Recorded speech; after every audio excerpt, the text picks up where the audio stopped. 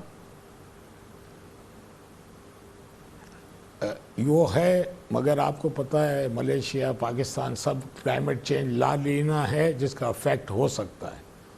ابھی جو ایکسٹرا بارشیں آ جائیں یا بارش نہیں ہو، اب لا لینا اللہ تعالیٰ سے دعا کرنی چاہیے کہ اس سال ایسا ویدر ہو. وہ ایک شعر ہے احمد ندیم کا، یوں ہی موسم کی ادا دیکھ کے یاد آیا ہے کس قدر جلد بدل جاتے ہیں انسان جانا. تو موسم چینج ہو جائے گا، باقی تو اگر ماشاءاللہ چیزیں نارمل رہتی ہیں، میں خود دعا کرتا ہوں. کوئی ایکسیپشنل، کوئی بڑی، کوئی بڑا کوئی نیچرل کلیمٹی نہیں آتی ہے، تو کیونکہ یہ آف ٹیک زیادہ ہے تو ماہرین یہ کہتے ہیں کہ یہ ہمارا خیال یہ ہے کہ بہت اچھی کراپ کا، ہماری اچھی فصلوں کا سیزن ہوگا آئندہ.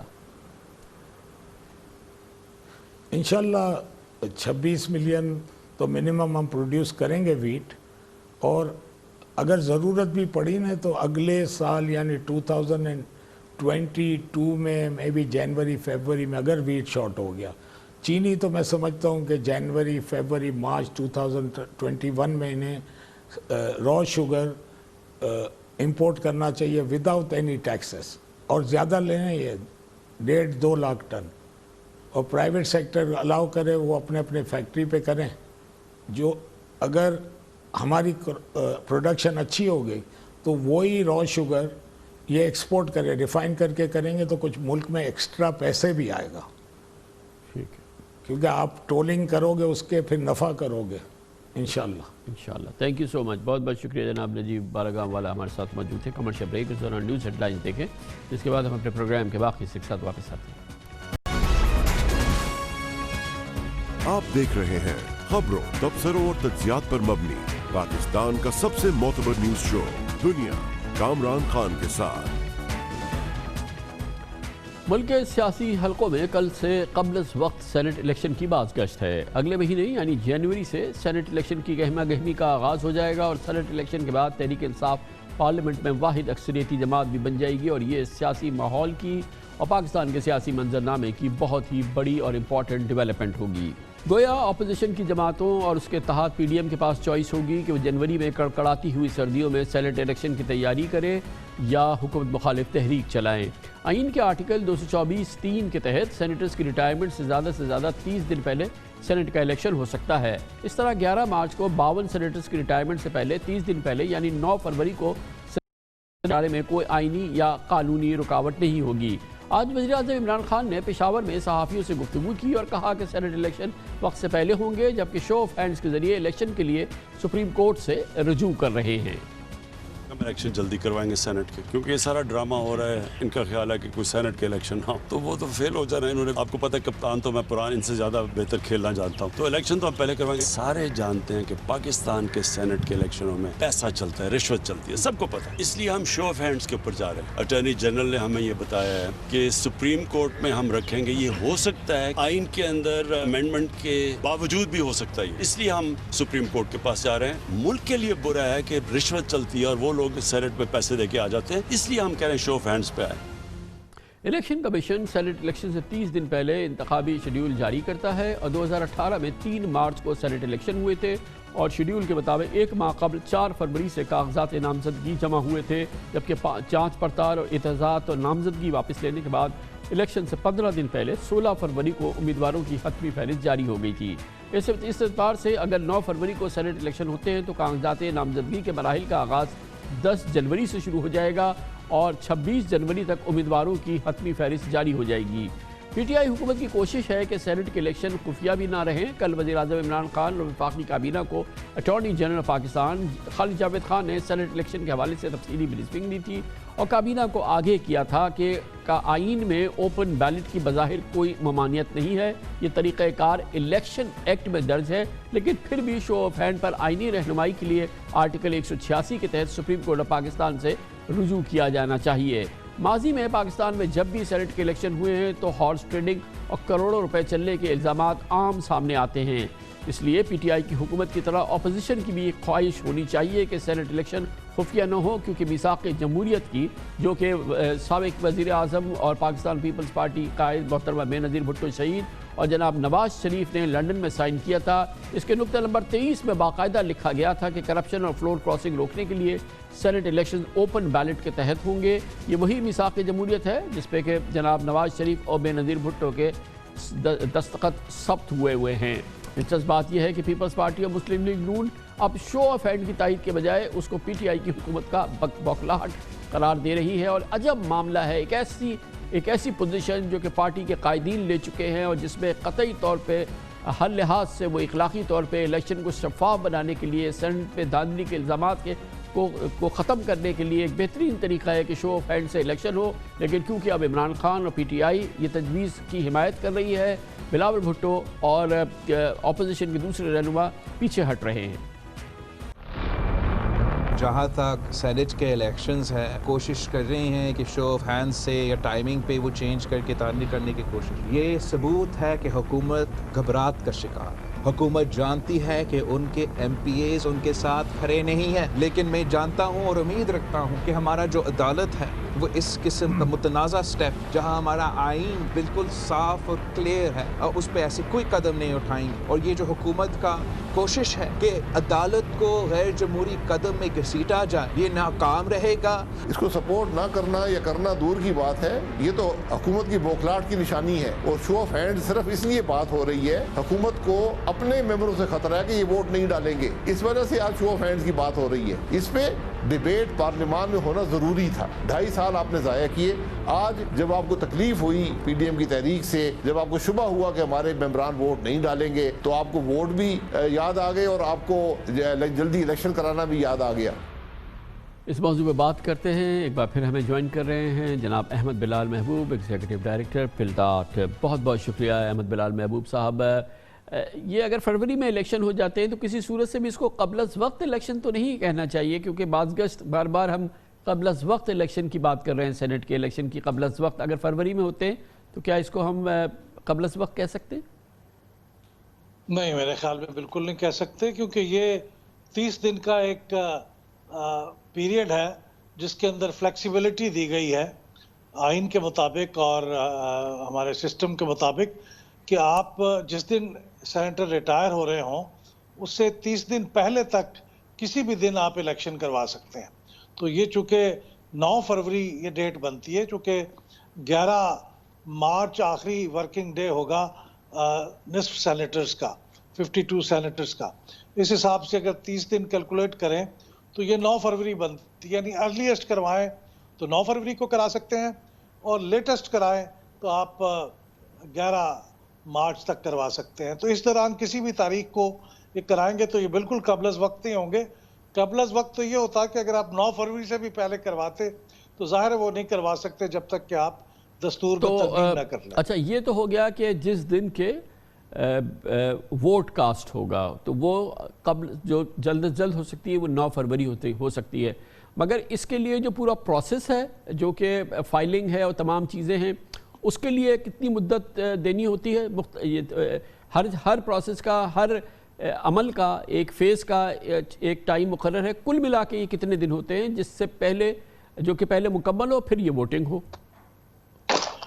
دیکھیے، یہ جو پورا نظام ہے یہ تو اس کا تفصیل سے بیان کیا گیا الیکشنز ایکٹ میں، الیکشنز ایکٹ 2017 میں، تو اس کے بارے میں تقریباً 1 ماہ بنتا ہے، کم و بیش ہو سکتا ہے آگے پیچھے، کیونکہ بعض کا چھٹی آ جاتی ہے، پبلک ہالیڈیز آ جاتی ہیں، لیکن 1 ماہ کا تقریباً وقت ہے۔ لاسٹ ٹائم آپ نے بالکل صحیح کہا کہ وہ تقریباً 2 فروری کو شیڈیول اناؤنس کیا تھا الیکشن کمیشن نے، اور 3 مارچ کو الیکشن ہوئے، تو یوں سمجھیے کہ ایک ماہ کا 30 دن کا وقت چاہیے۔ تو اس طرح اگر آپ 9 فروری کو الیکشن کروا رہے ہیں، اگر کروائیں تو اس کا مطلب ہے کہ تقریباً لگ بھگ 9 جنوری کو اس کا شیڈیول اناؤنس ہونا چاہیے، اور پھر اس کے بعد پھر نامینیشن پیپرز جمع ہوتے ہیں، پھر ان کی اسکروٹنی ہوتی ہے، پھر ایک فہرست جاری کی جاتی ہے، پھر اس کے بعد وڈرالز ہوتے ہیں، پھر حتمی فہرست جاری ہوتی ہے، اور اس کے بعد پھر یہ پولنگ کی ڈیٹ آتی ہے۔ پولنگ کے لیے تقریباً 7-8 دن کا وقت دیا جاتا ہے